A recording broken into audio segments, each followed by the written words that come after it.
মুখ্যমন্ত্রীর নির্দেশকে সম্মান জানিয়ে পুরসভায় পদত্যাগপত্র জমা দিতে চলেছেন পানিহাটির পুরপ্রধান মলয় রায়। সোমবার আনুষ্ঠানিকভাবে পুরসভায় নিজের পদত্যাগপত্র জমা দিতে চলেছেন পানিহাটির পুরপ্রধান মলয় রায়। বেশ কিছুদিন ধরেই পানিহাটি পুরসভার পুরপ্রধানের পদত্যাগ নিয়ে জোর চর্চা চলছিল। রবিবার বিকেলে পানিহাটির অমরাবতীতে নিজের বাড়িতে সাংবাদিক সম্মেলন ডেকে পুরপ্রধান মলয় রায় বলেন, মুখ্যমন্ত্রীর নির্দেশকে সম্মান জানিয়েই তিনি পদত্যাগ করছেন, কিন্তু পৌর আইন মোতাবেক বোর্ড মিটিং ডেকে তা পাশ করাতে হয়। সেই মতো তিনি সোমবার পুরসভায় বোর্ড মিটিং ডেকেছেন যাতে তার পদত্যাগপত্র গৃহীত হয়। এদিন তিনি সাফ জানিয়েছেন, আগামী দিনে মুখ্যমন্ত্রী দলের কাজ করার জন্য যা দায়িত্ব দেবেন সেই দায়িত্ব তিনি অক্ষরে অক্ষরে পালন করবেন। ব্যুরো রিপোর্ট, জাগরণ বাংলা। আর আগামীকাল তো আপনি মিটিং ডেকেছেন মহকুমা শাসকের অনুমতিতে। আমি দু তিনটে কথা বলবো। আপনারা গতকালে অনেকেই আমার বাড়িতে সকালবেলা এসেছিলেন, কিন্তু আমি ছিলাম না, আমি মেডিকেল হাসপাতালে গিয়েছিলাম। আজকেও সকালবেলা অনেকে এসছেন, আমার শরীর খারাপ ছিল, অ্যাটেন্ড করতে পারিনি। তারপর আমি আপনাদেরকে ডেকেছি বিকালবেলায়, একটু আপনাদের সঙ্গে কথাবার্তা বলবো। মূল ব্যাপার হলো, যেটা নিয়ে সবার মধ্যেই একটা প্রশ্ন আসছে যে এই পদত্যাগটা আমাকে মুখ্যমন্ত্রী করতে বলেছেন। আপনারা সবাই জানেন, মুখ্যমন্ত্রী পদত্যাগ করতে বলা মানে আমাকে পদত্যাগ করতে হবে, কারণ এটা দলের নর্মস, পার্টির নর্মস। আমি দলটা করি 98 থেকে মমতা ব্যানার্জির পার্টির জন্ম থেকে ওনার সঙ্গে ছিলাম, আজও আছি, কালো থাকবো।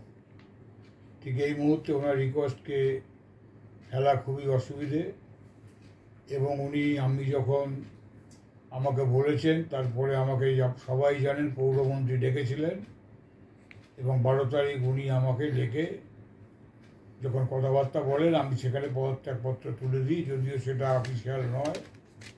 পরের দিন সেই পদত্যাগপত্র এসডিওর কাছে যায়, এসডিও সেই কপি সঙ্গে সঙ্গেই পানিহাটি পৌরসভায় পাঠায়, এবং তার কপি পাঠায় ডিএমের কাছে। আমাদের যিনি এক্সিকিউটিভ অফিসার আছেন, তিনি সঙ্গে সঙ্গে আমাকে চিঠিটা দেন, এবং সেটা রেজিগনেশন লেটার হিসাবেই বলেন এটা বিএম অ্যাক্টের একটা এমন ধারা আছে যে ধারায় বোর্ডে মিটিং ডেকে পাস করাতে হবে। সেই মতো আমি মিটিং আগামীকাল ডেকেছি, এবং আগামীকাল উইদাউট এনি ভোট ওটাকে এমনি পাস হবে, যেহেতু এজেন্ডা একটাই, রেজিগনেশনটাকে অ্যাকসেপ্ট করার জন্যই এই মিটিংটাকে ডাকা। তার জন্যই আপনাদের মাধ্যম দিয়ে সমগ্র মানুষকে আমার এটুকুনি জানানোর প্রশ্ন যে মুখ্যমন্ত্রীর আদেশকে আমি মাথায় তুলে নিয়ে আমি পদত্যাগ করেছি, এবং উনি যে ধার্য করবেন, যে দায়িত্ব দেবেন দলের কাজের জন্য, যদি দেন নিশ্চয়ই করব। এবং আগামী দিনে কাউকে যদি উনি যখন নিশ্চয়ই কাউকে পৌরসভার চেয়ারম্যান হিসেবে নিযুক্ত করবেন, তিনি যদি কোনো সহযোগিতা চান, আমি সম্পূর্ণভাবে সহযোগিতা করব। এই কথাটুকু বলবার জন্যই আপনাদের ডাকা। কোনো প্রশ্ন আমাকে করবেন না, আর উত্তর কিছু নেই। কালকে একই প্রশ্ন থাকবে, একই উত্তর থাকবে। ভোটাভুটি হচ্ছে না, ভোটাভুটি হওয়ার কোনো জায়গাই নেই। আমি আপনাদের দেখিয়ে দিচ্ছি, যেটা সুবিধা হবে আপনাদের সবারই।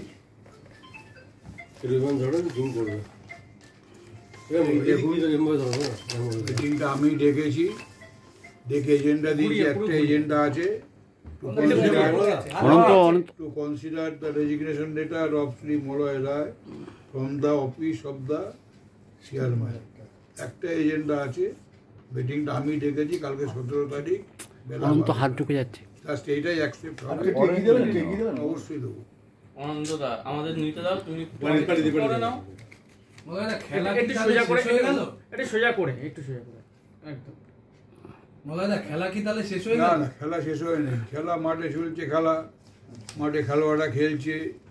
ওই দেখুন আমার ঘরে পাশে ক্রিকেট রয়েছে, খেলা হবে, চলবে না কেন? আপনি কারণ জানতে চাইবেন না? আপনি যেরকম বিনা কারণে আপনি পদত্যাগ করলেন, কারণটা তো এই প্রশ্নের উত্তরটা আপনি জানতে চাইবেন না কোথাও? আমি একটা প্রশ্ন শুনেছিলাম, অমরাবতী মাঠ নিয়ে প্রশ্ন।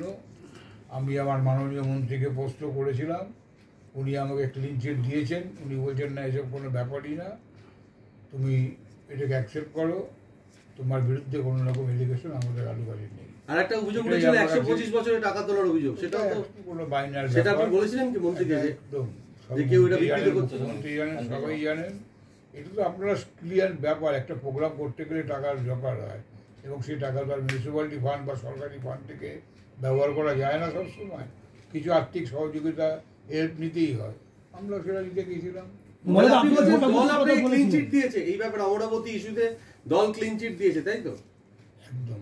তাহলে এটা তাহলে দোষী কে? দেখেছেন ওইটা আমাদের ববি সাহেব নিজে ওপেন ডিক্লেয়ার করেছে, এতে কোনো না বলে না দোষী কে তাহলে? এই যে মাঠ নিয়ে যে একটা তৈরি, এটা আমি বলতে পারবো না, এটা ছেড়ে দিন, এটা প্রশ্ন। বলে দল যাকে চেয়ারম্যান মনোনীত করবেন তাকে কি আপনি সমর্থন করবেন? অবশ্যই, যদি দল নিশ্চয়ই বলে সমর্থন করবো, যদি সেই সহযোগিতা চাই নিশ্চয়ই সহযোগিতা করবো। না আপনি তো সহযোগিতা পাননি, আপনি তো 22 সাল থেকে সহযোগিতা পাননি। না না, এটা আপনি দলকে জানিয়েছেন আমি চালালাম কি করে?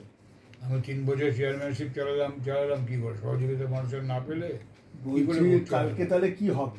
মোটামুটি তো হবে না। এই যে আপনাদের বলে দিলাম, এজেন্ডাও বলে দিলাম, কত বলে দিলাম, সবই বলে দিলাম, কি হবে? আগামীকাল তাহলে কি মৌখিকভাবে হবে? আপনার যে আপনাকে যেটা জানাতে হবে, আমার একটা 1 পয়েন্ট এজেন্ডা, একটা এজেন্ডা থাকবে, রেজিগনেশনটাকে অ্যাকসেপ্ট করাবার ব্যাপার। এখানে কোনো ভোটও থাকবে না, কোনো বিতর্ক কিছু। মানে কালকে আপনি সরকারি প্রক্রিয়া সম্পন্ন করা কারা করবে এটা অ্যাকসেপ্ট? ভোট করবে, ভোটের মেম্বার যারা, কাউন্সিলর যারা, তারা করবে। সেখানেও তো কারোর অংশগ্রহণ থাকতে হবে। যদি বেশি অংশগ্রহণ যদি অ্যাকসেপ্ট যদি না করে তাহলে করতে হবে। একটা তো আমার এজেন্ডা, এই এজেন্ডাকে তো মানতেই হবে।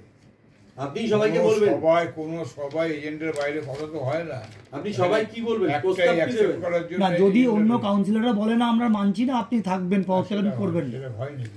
না আপনি কি প্রস্তাব দেবেন? সবাই কি প্রস্তাব দেবেন? যা প্রস্তাব এখানে দিলাম সেখানে একই। না, আপনি বলছেন যে সিএম এর আমার কথা মানতে হবে, সেটা বলবেন। পদত্যাগপত্র গ্রহণ করুন আপনারা, তাই তো? সম্মতি দিন। একদম। কথা বলছিলেন। জার্সি এখনো তো পরে মাঠে খেলাধুলা করছে, খেলা চলবে। মাঠ, অমরাবতী মাঠ নিয়ে প্রশ্ন এসছে, এই মাঠে খেলা, মেলা, পুজো সব কিছু চলবে। আপনি একটা আক্ষেপের কথা এখন বললাম আমি, যেহেতু ঘরটা ছোট আর সংখ্যাটা অনেক বড়, সেই রসিকতা গানটা মনে পড়ে। আপনি কি দলকে বোঝাতে সমর্থ হলেন না যে আপনি তো কোনো কিছু পয়সা বা কোনো কিছু লোভেই পুরাতে আসেননি, বা নিষ্ঠার সঙ্গে কাজ করেছেন? দলের কাছ থেকে কি এই রিওয়ার্ডটা আপনি আশা করেছিলেন? সেটা কি জানতে চেয়েছেন? আমি যেদিনকে দল করতে এসেছিলাম সেদিনকে তো ধরেই নিয়ে গেলাম, এই দল থেকে আমি কিছু নেবো কিনা চিন্তা করবো, দল আমাকে কিছু দেবে কিনা। দাঁড়িয়ে আছে, ওরা তো একটু যোগাযোগ তো রাখেই, 100% দল না করলে একটু যোগাযোগ রাখে। এখন ওদের মানসিকতা কী হবে, ওদের বাইরে তো আমি চলতে পারবো না, ওদের মত নিয়ে আমাকে চলতে হবে। তাকাই যাবো, ফ্যামিলি ম্যাটার্স, ফ্যামিলিতে আলোচনা করলাম। এতদিন ধরে নিষ্ঠা করে তৃণমূল করলেন, দলের কাছে এই প্রাপ্তি আপনার কি? আমার বড় প্রাপ্তি। আমি একটা চেয়ারম্যান হয়েছি আমার জীবনে, আমি একটা মানুষ, এটা আমার গর্ব যে আমি কাউন্সিলর ছিলাম 93 সাল থেকে। বামফ্রন্টের রাজত্বে আমি বিরোধী নেতা ছিলাম, বামফ্রন্টের রাজত্বের পরে আমাদের রাজত্ব আসলো 2013 সালে, আমি ভাইস চেয়ারম্যান ছিলাম। আমি আজকে 2022 সালে এই মুহূর্তে আমি চেয়ারম্যান রয়েছি। আমার জীবনে আমি একটাই মানুষ, পানিহাটি পৌরসভার 125 বছর হয়ে গেল, আমি কাউন্সিলর হয়েছি, বিরোধী নেতা হয়েছি, ভাইস চেয়ারম্যান হয়েছি, চেয়ারম্যান হয়েছি, যেটা কোনো রেকর্ড নেই। যারা আপনার নাম জড়ালো অমরাবতী মাঠ নিয়ে, তাদের বিরুদ্ধে দলের কাছে কিছু বলবেন? দল সেখানে ক্লিয়ার হয়ে গেছে, দল ক্লিয়ার হয়ে গেছে।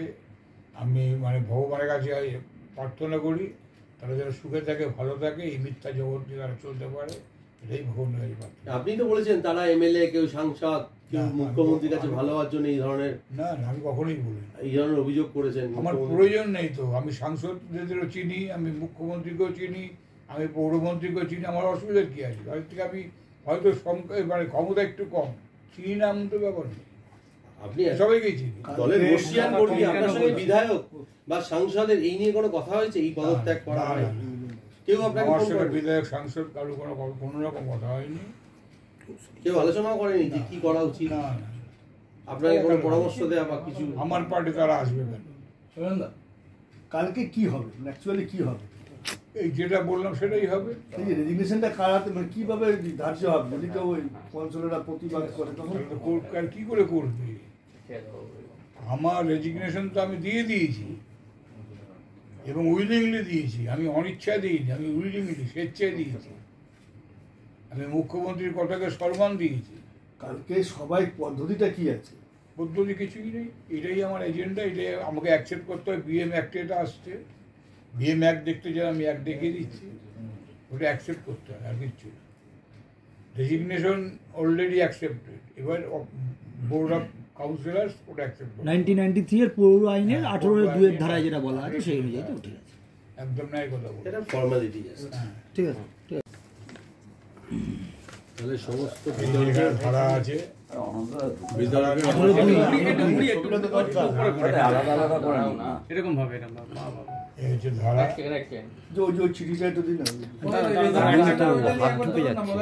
ধরছি এটা হয়েছে। হ্যাঁ এটা হয়েছে।